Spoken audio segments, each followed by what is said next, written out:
Olá, boa noite. Moradores assustados com festas clandestinas na Praia do Canto, em Vitória. Pelo menos 10 mil pessoas participaram de um evento não autorizado neste fim de semana. A primeira coisa, nos nossos primeiros 20 passos em direção ao Triângulo foi: cadê a maconha? Você vê eles usando drogas livremente nas esquinas.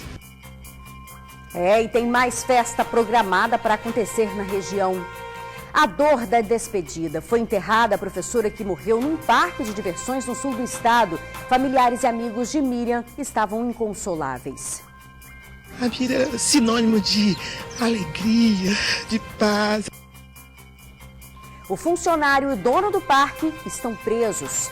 7 horas na fila foi o tempo que estudantes tiveram que enfrentar para fazer o recadastramento do cartão de ônibus. Olha só quanta gente. É um descaso, né? A gente, por mais que seja alguma coisa pública de graça, deveria ter melhorias. Tantos terminais por aí, por que não colocar isso aqui em todos os terminais? Pois é, eles reclamam do curto prazo para fazer a atualização. E você costuma pedir alimentos por aplicativo? Para quem está desempregado, essa tem sido uma alternativa de renda. Não é aquela grana toda, não. Dá para sobreviver. É uma forma de consumo que também tem movimentado a economia do país e aqui do Espírito Santo. Tudo isso você confere agora no TN2.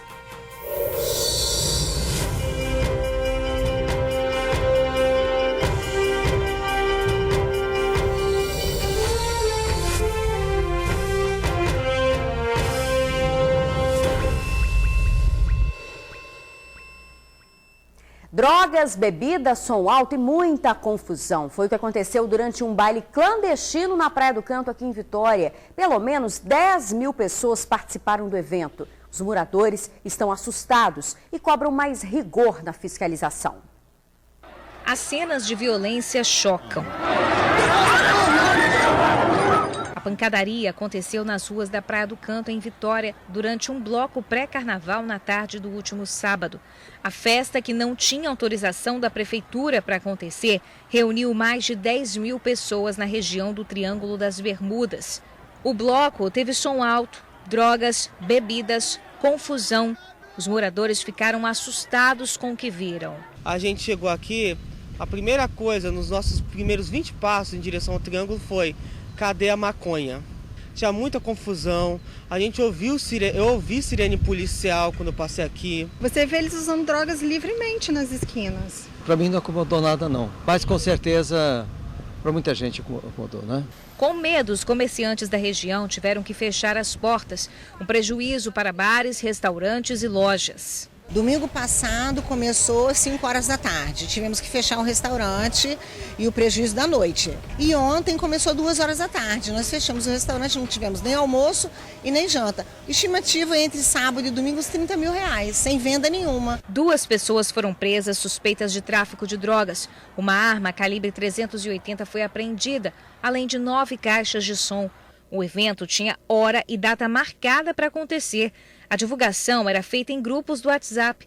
A Prefeitura, a Associação de Moradores e a Polícia Militar já tinham conhecimento da programação e traçaram um planejamento que não foi suficiente para impedir o caos. Já tinha esse comunicado prévio, né? Inclusive houve uma reunião com a Prefeitura e todas as secretarias envolvidas, com a Polícia Militar, e foi traçada uma estratégia para evitar que isso acontecesse. E não é autorizado, não é evento, é tráfico de drogas, é uso de drogas, é cena de sexo ao ar livre, é depredação do patrimônio público e privado. Então é um evento, é uma ação que não cabe não só na Praia do Canto, como em lugar nenhum do estado, né? Para o secretário de Segurança Urbana de Vitória, não era possível proibir a entrada e a passagem de pessoas no bairro e nem prever a quantidade de jovens que iriam participar da festa. Vê uma quantidade de pessoas aqui que o nosso recurso ele ficou, talvez não tenha sido o suficiente. A Prefeitura deve se reunir ainda esta semana com a Associação de Moradores do Bairro na tentativa de traçar estratégias para que cenas como a de sábado não se repitam.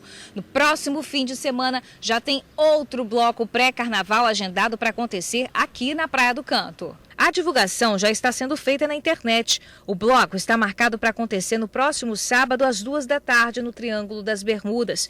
Assim como no último fim de semana, as autoridades de segurança já têm conhecimento da festa. Nós vamos nos reunir com as outras instituições que têm responsabilidade com a ordem, com a segurança pública, Polícia Militar, Polícia Civil, se for o caso também Corpo de Bombeiros, a Prefeitura com as suas secretarias que têm competência para fiscalizar.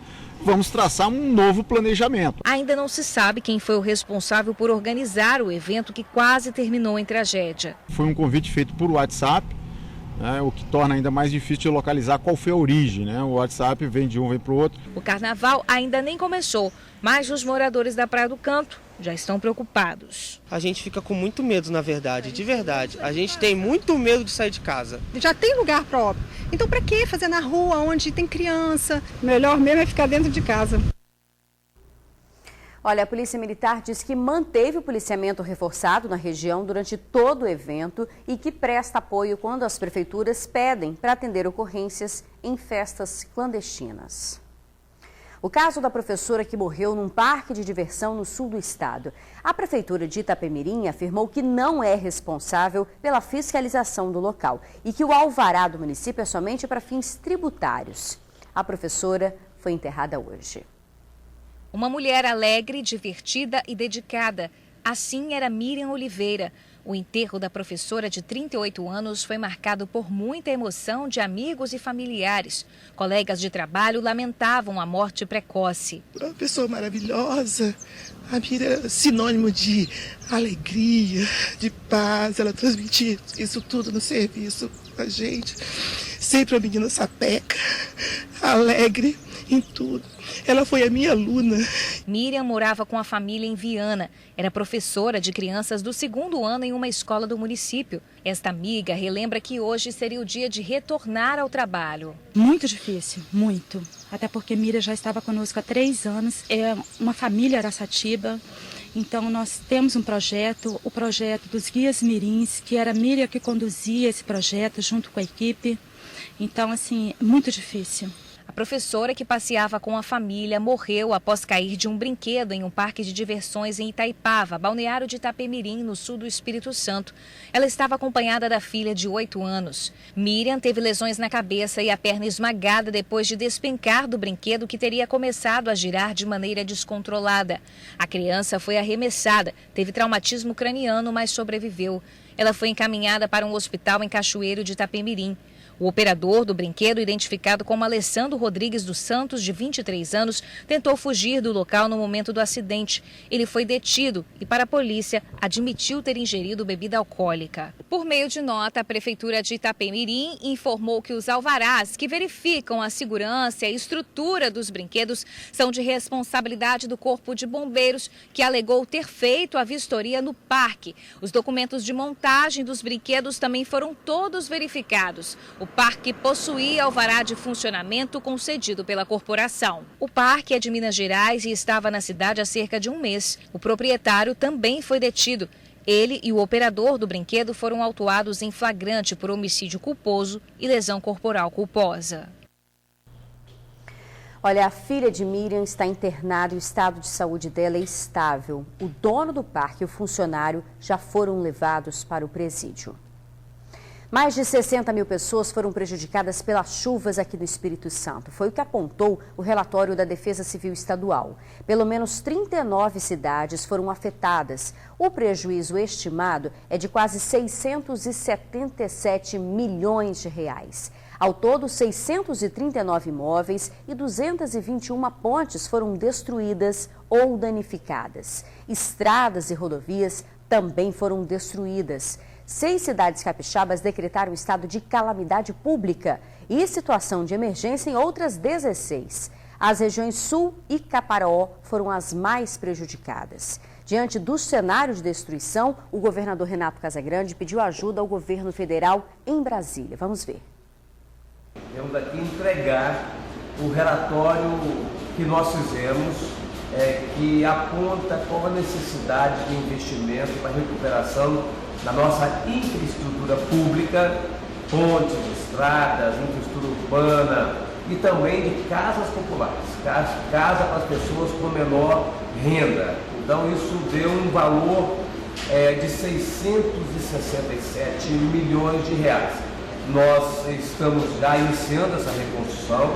Amanhã mesmo, no Palácio Anchieta, eu anuncio a liberação de 100 milhões de reais para a gente começar as obras de reconstrução.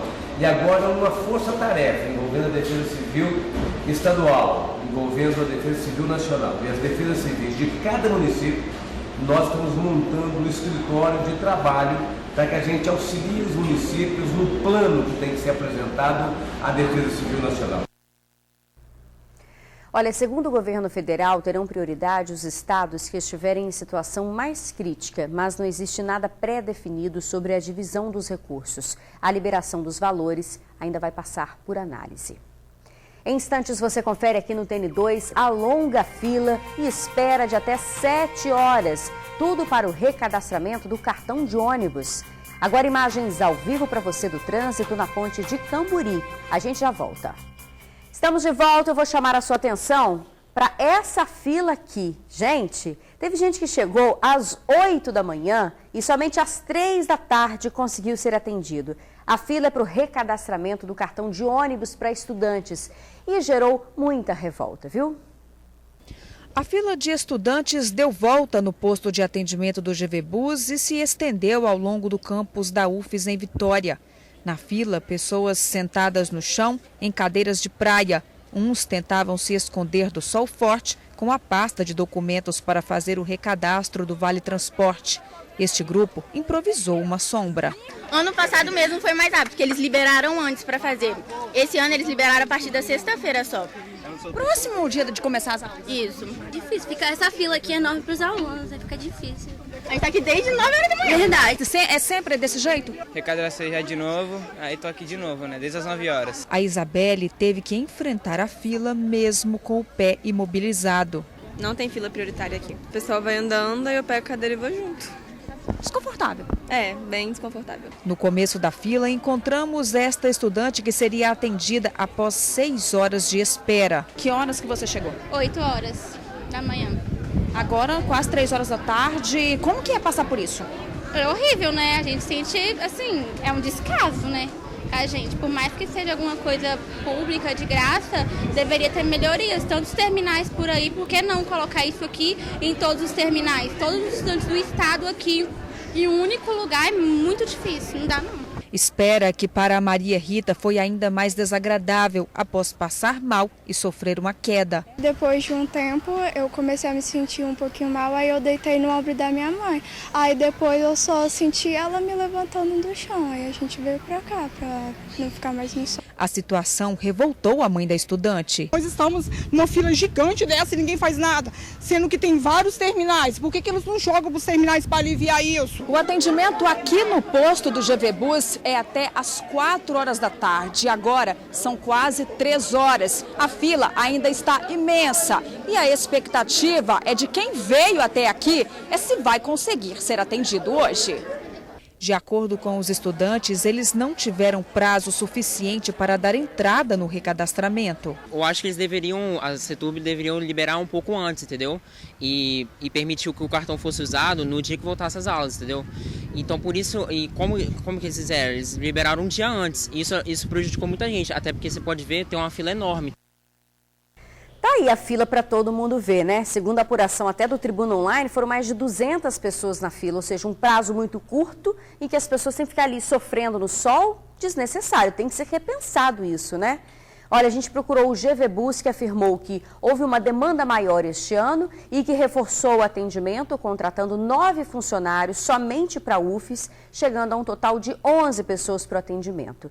Todos os alunos que chegaram até as 4 horas da tarde foram atendidos e a empresa diz que está estudando outras formas de agilizar o serviço nos próximos dias. Tem que estender o prazo, né? Olha, agora a gente fala de outro assunto revoltante. A promessa era abrir as portas há 3 anos, atender 60 mil pessoas por mês. Olha que maravilha! Mas a Policlínica em Flechal 2, em Cariacica, não funciona. Olha esse prédio novinho, todo equipado. Que beleza, hein? Ele está pronto e foi construído para receber a unidade de saúde de Flechal 2 em Cariacica. Foi uma obra grande e os moradores vão contar com serviços de urgência, emergência e atenção básica. Só que tem um probleminha aí. E a unidade de saúde foi construída para atender todas as pessoas da região 1 de Cariacica, inclusive os moradores de Flechal 2.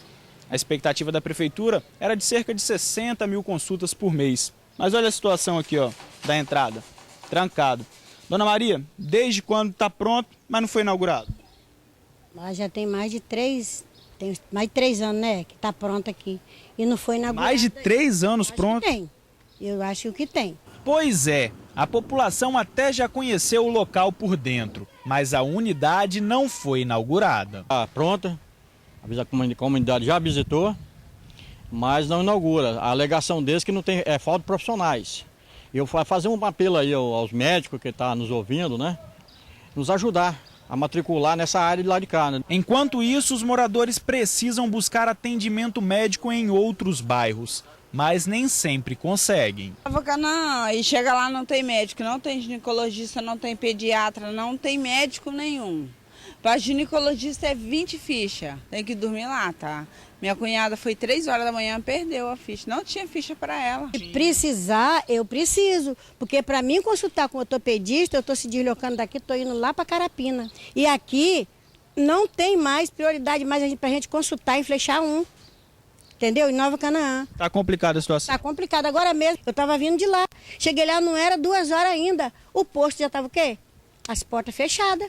O seu Ailton acompanhou o projeto de construção da unidade e explica que o que era para ser uma UPA acabou mudando para uma policlínica. Independente disso, eles querem e precisam de atendimento médico. Vem se arrastando, a comunidade sofrendo muito, deslocando para outros bairros, né? E nós estamos na solução. Por que é tão difícil ter um atendimento digno, né, de saúde? Há 3 anos essa unidade está ali, a gente vem mostrando tantas vezes aqui no TN. Que isso?